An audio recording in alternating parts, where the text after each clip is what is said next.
this transition. Follow this tutorial. Add your clips. Click on the first clip and add a keyframe at the start.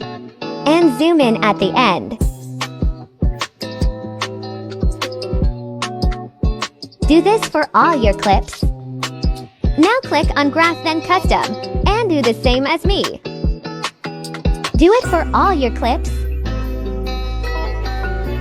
Click on your first clip and select Opacity. Put a keyframe towards the end and one at the end.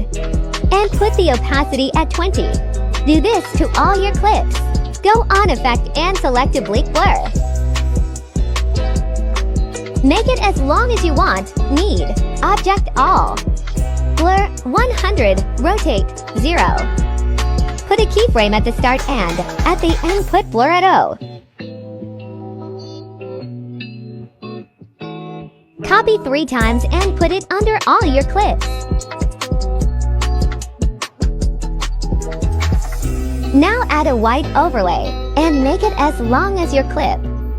Go on Blend and select Overlay. I like to put it at 60 to 70 but you can leave it at 100. Go on Animation Out and Fade Out.